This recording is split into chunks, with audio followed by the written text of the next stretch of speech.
दरमियान चलते हैं हेडलाइंस की तरफ। अपोजिशन की कड़ी तनकीद, अरबों का बजट आता है मगर कहां चला जाता है। अनवर मजीद की गिरफ्तारी पर जरदारी क्यों हिलकर रह गए, कुछ तो है जो अब तक पर्दे में है। सिंध असेंबली में हलीम आदिल शेख का धुआंधार खिताब।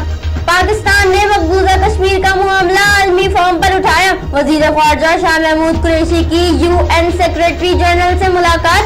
शाह महमूद ने कहा अमेरिका मशरिकी सरहद पर महफूज माहौल फराहम करे। कराची में कब कैसे एक फालूदा फरोश अरबपति बना ये वो खुद भी नहीं जानता।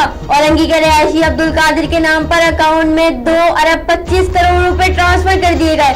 फालूदे वाला परेशान, कहने लगा अंगूठा छाप हूँ, 40 गज के मकान में रहता हूँ। FIA ने बुलाया तो अकाउंट का पता चला। दुबई में गैर कानूनी जायदादें बनाने वालों के खिलाफ एक्शन। FBI ने 300 अफराद की फहरिस्त FIA के हवाले कर दी। पंजाब से 91, इस्लामाबाद के 27 शहरियों ने जायदादें खरीदी।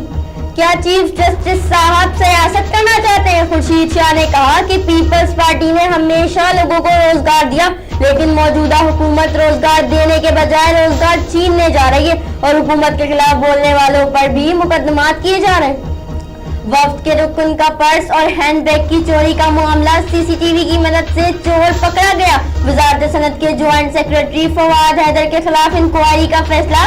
फवाद चौधरी ने पर्स चोरी होने की वजह बताई।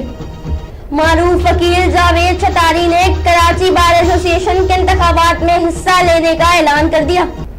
फिल वक्त इतना ही। मजीद खबरों और अपडेट्स के लिए विजिट कीजिए हमारी वेबसाइट csnlive.tv। इसके अलावा आप हमें ट्विटर और फेसबुक पर भी ज्वाइन कर सकते हैं। देखते रहिए CSN।